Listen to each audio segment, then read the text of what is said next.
The wires, and I can tell you something, after the holidays, and you spend a lot of time with your children during these holidays, and you see how much they love being on their phones, or your phone actually. I mean, this doesn't even belong to me during the holidays, or iPads, or whatever it may be. But here's quite a big story saying that two of Apple's biggest investors have told the US company Giant to develop software to limit how long children can use their smartphones. But this has come with an ultimatum. They're basically saying that if Apple fails to address their concerns, its stock market value and general reputation could be damaged. So these big investors are telling Apple, you've got to do something because of the repercussions of too much time being spent on these smartphones and the mental health of young children and those repercussions. Because, I mean, if you hear about it, some of the unintentional consequences, disruption of lessons, sleep deprivation, and even depression. That's kind of some of the studies have found that if you spend too much time, especially youngsters, on these phones,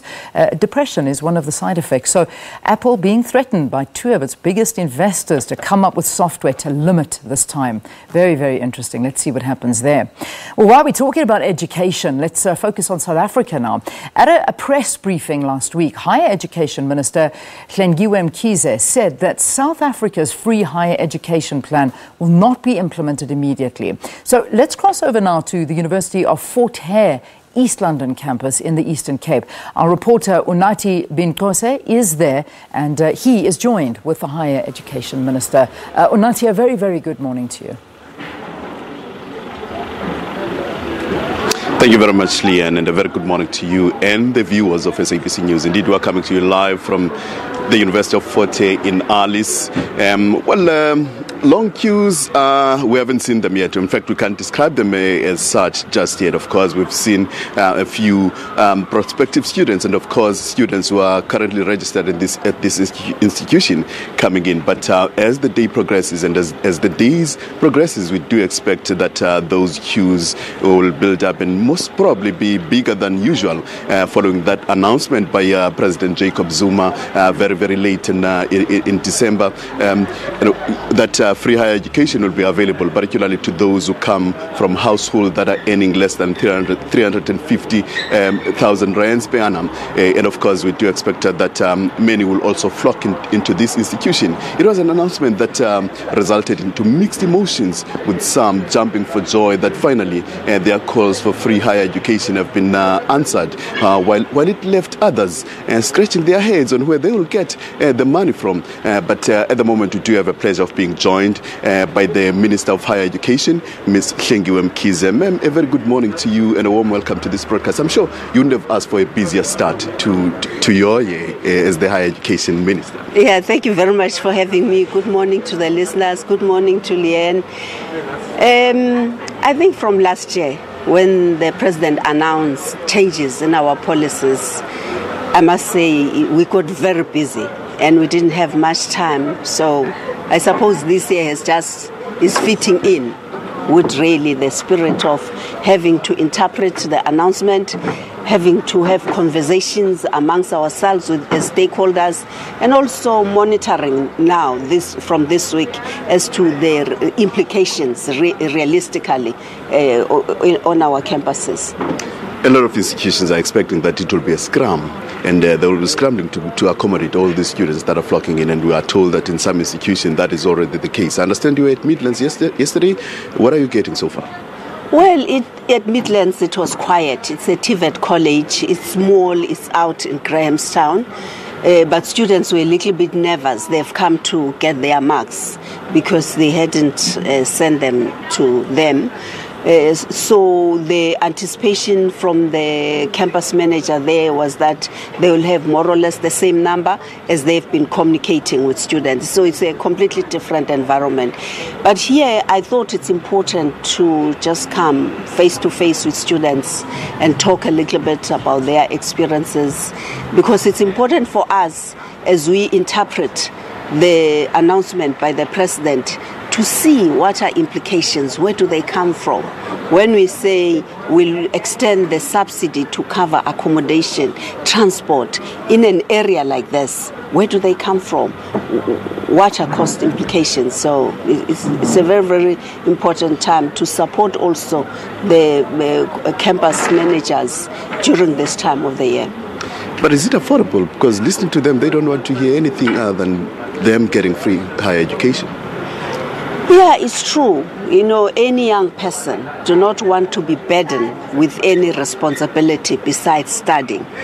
But the modest policy positions that we announce is within the framework of NSFAS. We couldn't go beyond that for now because that will have huge financial implications. But we said at least NSFAS students have been budgeted for. We already knew more or less, we had as a department signed off the ceilings of each and every campus, so we could estimate the numbers of people that we are talking about for 2018. And I think when it was announced, so all students, they missed out even on the threshold that your family income, once it's above 350,000, then you are excluded from the dispensation that we're announcing. And of course, the struggle becomes what happens to the second, third year, and fourth years. We have said, again, we are looking at those who are already beneficiaries of NSFAS. They are on loans.